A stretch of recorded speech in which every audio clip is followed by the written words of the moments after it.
Hi, welcome to इंग्लिशा। मेरे प्यारे साथियों, हम ये जानेंगे इस वीडियो से कि इंग्लिश में हम नेगेटिव सेंटेंसेस कैसे बनाते हैं। आप बहुत बेहतर सीख रहे हैं इंग्लिशा से, इसका मुझे बहुत ही ज़्यादा फ़क्र है। Thank you so much for your support and love. ये सिर्फ इसलिए कि आप बेहतर सीख रहे हैं। तो आइए आज हम इस वीडियो के ज़रिए सीखें कि नेगेटिव सेंटेंसेस कैसे बनाएं। बहुत आसान बात बताऊंगा और जो सबसे ज़रूरी बात है, अगर इस एक बात को आपने ध्यान में रख लिया तो निश्चित तौर पर आप सभी नेगेटिव सेंटेंसेस बनाने की फ़िलॉसफ़ी सीख जाएंगे। ध्यान दीजिए। How to make negative sentences. Negative sentences कैसे बनाएं? Basically negative sentences are made by adding not after the first helping verb। कि मूलतः मौलिक तौर पर नेगेटिव सेंटेंसेस निषेधात्मक वाक्य नॉट लगाकर, नॉट ऐड करके बनाए जाते हैं। लेकिन नॉट हम ऐड करें तो कहाँ ऐड करें? तो इंग्लिश के सेंटेंसेस की जो फर्स्ट हेल्पिंग वर्ब होगी उसके बाद ही नॉट लगाएंगे। बड़े इसे ध्यान से समझिए। एग्जाम्पल से इसे समझते हैं और देखने की कोशिश करते हैं। मैं सिंपल सा एक सेंटेंस लेता हूँ। I am a pilot. मैं एक पायलट हूँ। इसका हमें नेगेटिव सेंटेंस बनाना है। तो हम इसे ऐसा लिखेंगे, I am not a pilot. अब आप कहेंगे कि इसमें हेल्पिंग वर्ब तो है नहीं कहीं, एम तो यहाँ पर एक मेन वर्ब है। अब आप यहाँ पर यह भी कहेंगे कि आज तक तो हमने एम को हेल्पिंग वर्ब पढ़ा है। नहीं, सेंटेंस में जब एक ही वर्ब का इस्तेमाल हो तो वही वर्ब मेन वर्ब कहलाता है, क्योंकि उसी वर्ब की भूमिका उस सेंटेंस में मेन होती है। मुख्य भूमिका में वही एकमात्र वर्ब होती है। तो चूंकि वर्ब मुख्य भूमिका में है, इसीलिए वर्ब का नाम मेन वर्ब होता है। तो इस सेंटेंस में मेन वर्ब एम है और हमने यहाँ एम के बाद नॉट लगाया और हमने रूल लिखा है कि नेगेटिव सेंटेंस बनाए जाते हैं नॉट के इस्तेमाल से, नॉट को ऐड करके। लेकिन नॉट को हम ऐड करें कहाँ? तो हेल्पिंग वर्ब के बाद करें। और कौन से हेल्पिंग वर्ब के बाद? हमेशा पहले हेल्पिंग वर्ब के बाद। लेकिन यहाँ तो कोई हेल्पिंग वर्ब नहीं है। तो ध्यान रखें कि कुछ ऐसे फॉर्म्स हैं, बस दो बातें आपको याद रखनी है। एक तो है बी फॉर्म और दूसरा है हैव फॉर्म। इसे ध्यान से समझिए आप। बहुत आसान है ये। पूरा वीडियो देखा तो आपको सब कुछ समझ में आ जाएगा। आप जान जाएंगे कि नेगेटिव सेंटेंसेस बनाते कैसे हैं। बी फॉर्म्स हमारे पास कौन कौन से हैं? तो इज़, एम, आर, और इनके पास्ट की हम बात कर रहे हैं तो वॉज और वर हैं। तो और भी बी, बीन, बीइंग, ये भी हेल्पिंग वर्ब है बी फॉर्म के ही। लेकिन अगर इज़, एम, आर, वॉज, वर, इनमें से कोई भी सिर्फ और सिर्फ इकलौते तौर पर अगर सेंटेंस में दिखे तो इन्हीं के जस्ट बाद हम नॉट लगाते हैं। इन्हीं के जस्ट बाद हम नॉट लगाते हैं और सेंटेंस नेगेटिव बन जाता है। इनका अगर एक इकलौते तौर पर इस्तेमाल हुआ है तो यानी वो मेन वर्ब है और मेन वर्ब के बाद ही हम यहाँ पर नॉट लगा देंगे। अब कुछ हैव फॉर्म्स हैं, जैसे हैज़, हैव, और इनके पास्ट हैं हैड। और नेगेटिव बनाने के लिए अगर सेंटेंस में एकमात्र तौर पर इन्हीं वर्ब का इस्तेमाल हुआ है, इनमें से किसी एक का इस्तेमाल हुआ है, तो इसके बाद ही हम नॉट लगाते हैं। एग्जाम्पल देखिए, फिर हेल्पिंग वर्ब वाले कंडीशन में चलेंगे जो सबसे सटीक बात है। Example, it is a cat. Simple एकदम। अब मैं इसका नेगेटिव बनाऊं तो लिखूंगा it is not a cat. अभी तो आसान सेंटेंसेस लिए जा रहे हैं, इसके बाद हम कुछ डिफरेंट लेंगे। आप देखें कि पहले वर्ब के बाद हमने नॉट लगाया और सेंटेंस नेगेटिव बन गया। दूसरा सेंटेंस जैसे आई हैव अ लैपटॉप, मेरे पास एक लैपटॉप है। और मैं कहना चाहता हूँ अब मेरे पास एक लैपटॉप नहीं है, तो आई हैव नॉट अ लैपटॉप, मेरे पास एक लैपटॉप नहीं है। अब आप गौर करें कि इस हैव के बाद ही हमने यहाँ पर नॉट लगाया। इसी तरह से हम दूसरे सेंटेंसेस भी क्रिएट कर सकते हैं। एग्जाम्पल जैसे ही हैड अ बाइसिकल, उसके पास एक साइकिल थी। तो हम क्या लिख सकते हैं? ही हैड नॉट अ बाइसिकल, उसके पास एक साइकिल नहीं थी। इसी तरह से सिलसिलेवार ढंग से हम आर, एम, वॉज, वर का इस्तेमाल कर सकते हैं। लेकिन आइए अब कुछ ऐसे सेंटेंसेस की हम बात करें जिसमें वर्ब, मेन वर्ब तो आपको दिखेंगे, लेकिन ठीक आप उस मेन वर्ब के बाद डायरेक्टली नॉट ऐड नहीं कर सकते। इसलिए मैंने हेल्पिंग वर्ब की बात तो की, इसका प्रपोजिशन तो आपके सामने रखा, इसका प्रस्ताव रखा, लेकिन बातें कहाँ से शुरू होनी चाहिए थी? मेन वर्ब से। That's why I began with the topic from the main verb। आइए अब यहाँ से हम सवाल देखते हैं और समझते हैं। एग्जाम्पल, ही प्लेज, बहुत आसान सी बात है। तो हमने कहा कि नेगेटिव बनाने के लिए हम हेल्पिंग वर्ब और पहले हेल्पिंग वर्ब के बाद नॉट लगाएंगे। आपने क्या किया? गलती से ही प्लेज नॉट लिख दिया, तो ये सेंटेंस रॉन्ग है। क्यों?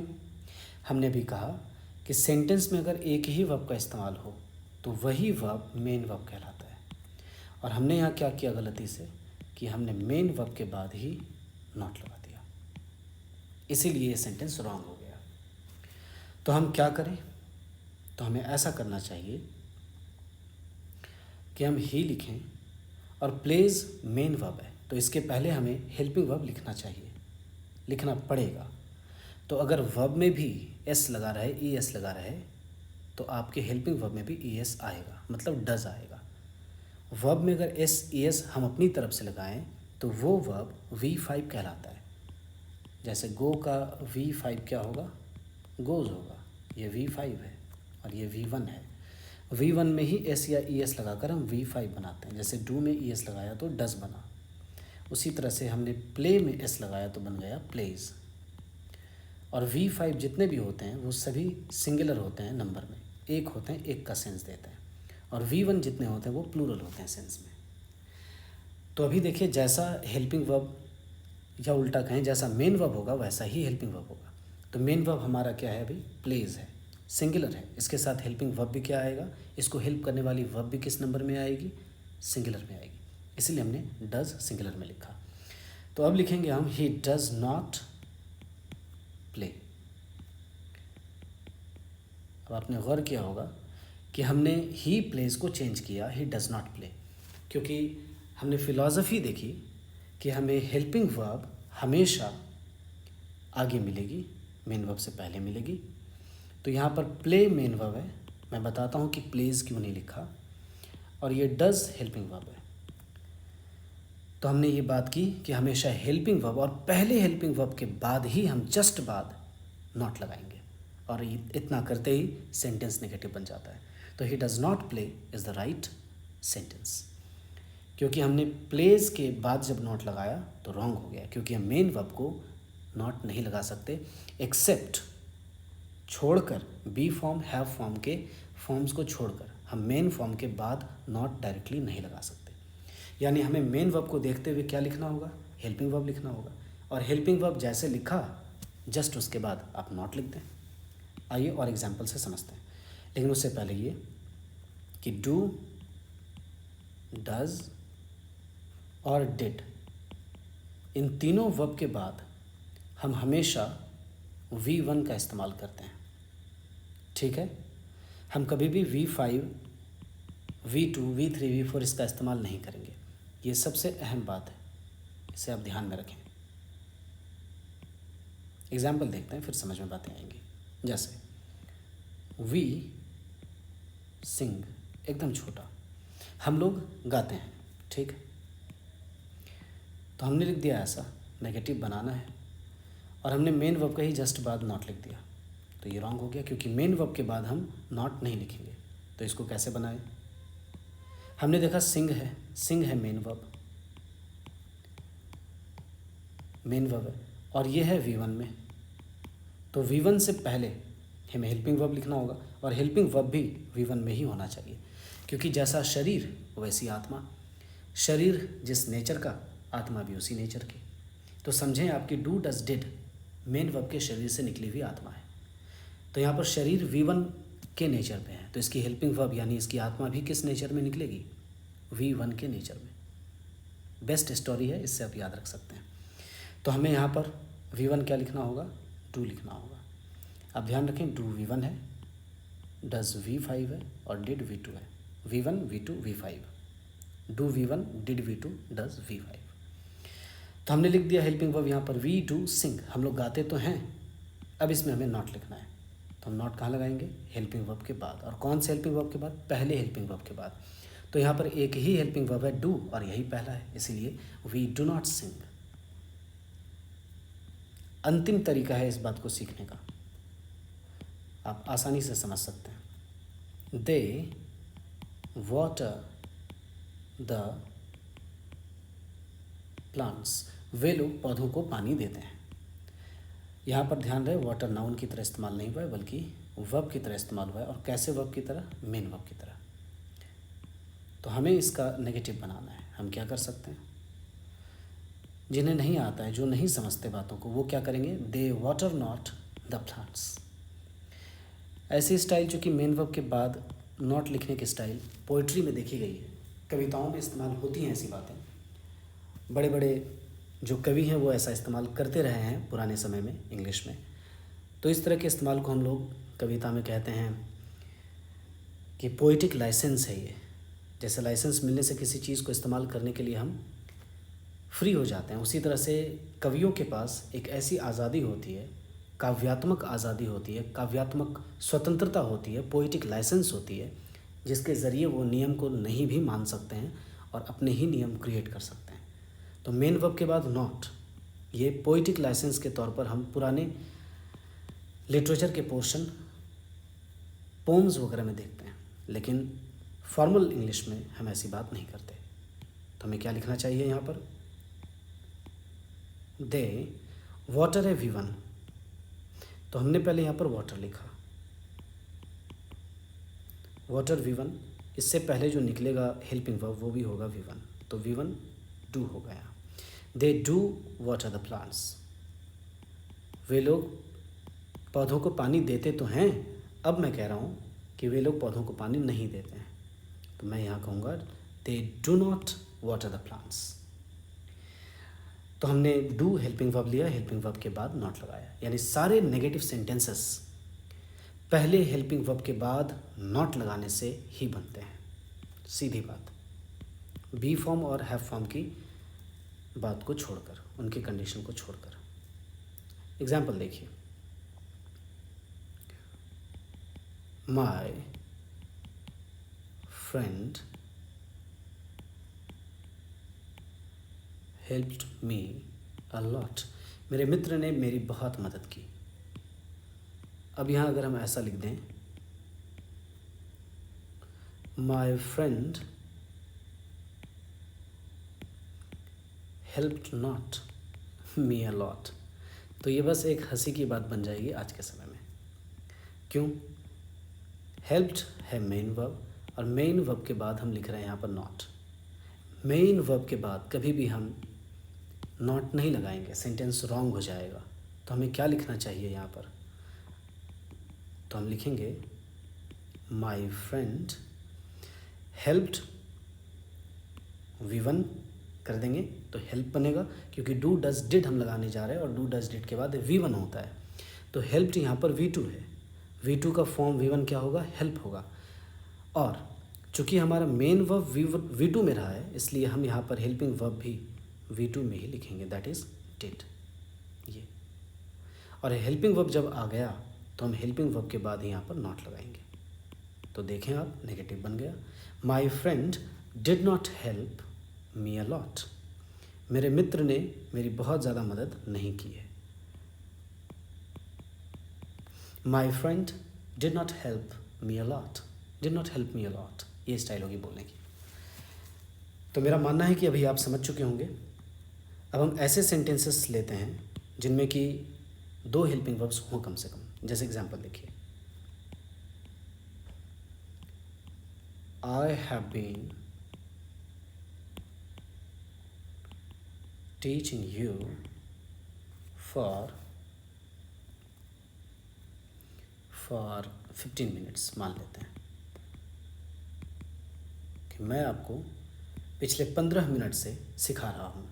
अब इसका नेगेटिव बनाना है, तो सेंटेंस में सबसे अंतिम का जो वर्ब होता है उसे हम मेन वर्ब कहते हैं। ये बात भी ध्यान रखिएगा, सेंटेंस में मेन वर्ब कैसे पहचानें। तो सेंटेंस के लास्ट वर्ब को मेन वर्ब कहते हैं। The last verb is the main verb. और इस लास्ट वर्ब से पहले जितने भी वर्ब हैं वो सब हेल्पिंग वर्ब कहलाते हैं। क्यों? ये सभी वर्ब कहीं ना कहीं हेल्प करते हैं मेन वर्ब को। तो बीन भी यहाँ पर हेल्पिंग वर्ब है और हैव भी यहाँ पर हेल्पिंग वर्ब है। तो हैव यहाँ पर फर्स्ट नंबर का हेल्पिंग वर्ब है और बीन यहाँ पर सेकंड नंबर पर हेल्पिंग वर्ब के तौर पर आया है। ध्यान रखिएगा। तो इसका हमें अब नेगेटिव बनाना है, तो हम क्या करें? बहुत आसान है। आई हैव बीन नॉट, हाँ गलत है, मैं समझ चुका हूँ कि अब आप समझ चुके हैं।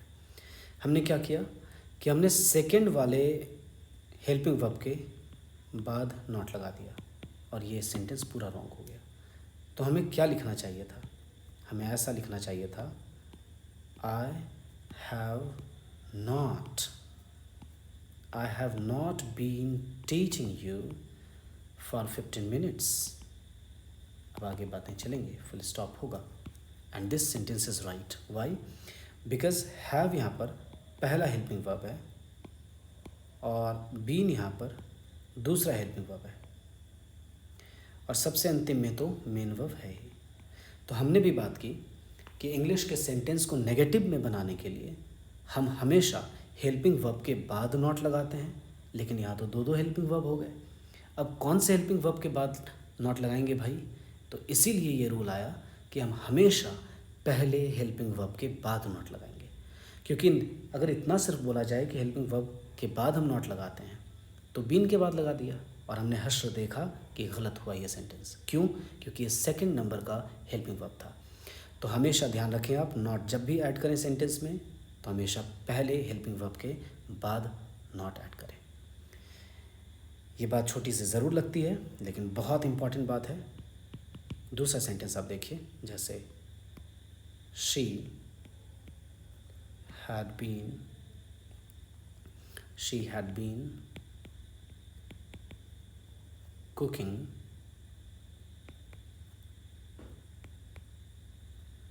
For her family. वो अपने परिवार के लिए भोजन बना रही थी। आसान सा सेंटेंस है। मैंने फूड नहीं लिखा, फूड लिख भी सकते हैं। तो इसके हम किस तरह से नेगेटिव बनाएंगे? हैड है पहला हेल्पिंग वर्ब, बीन है दूसरा हेल्पिंग वर्ब और सबसे लास्ट वर्ब होता है मेन वर्ब। मेन वर्ब के बाद तो नॉट लगाना नहीं है, तो हमें हमेशा पहले हेल्पिंग वर्ब के बाद नॉट लगाना है। इसलिए हम क्या लिखेंगे यहाँ? He had not been cooking for her family, कि वह अपने परिवार के लिए भोजन नहीं बनाती रही थी। She had not been cooking for her family. Right? I hope कि आप बहुत अच्छे से इस सेशन को समझ चुके हैं। एक छोटा सा सेंटेंस लेके हम इसे एंड करते हैं।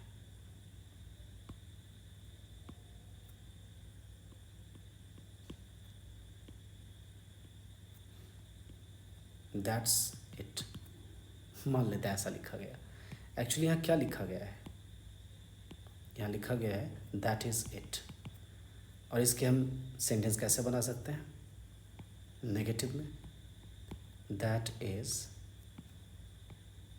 Not it. आपने सुना होगा दैट्स इट, दैट्स इट मतलब बस इतना ही। तो उसी तरह say that is not it, that's not it, that's not it means बस इतना नहीं। तो चलिए, हमने मस्ती मस्ती में बहुत अच्छी चीज़ें सीख ली, and this is the only greatest philosophy of making negative sentences. Thank you so much, and आप इसी तरह से सीखते रहें। I am giving you my smile. शुक्रिया, थैंक यू सो मच। जय भारत।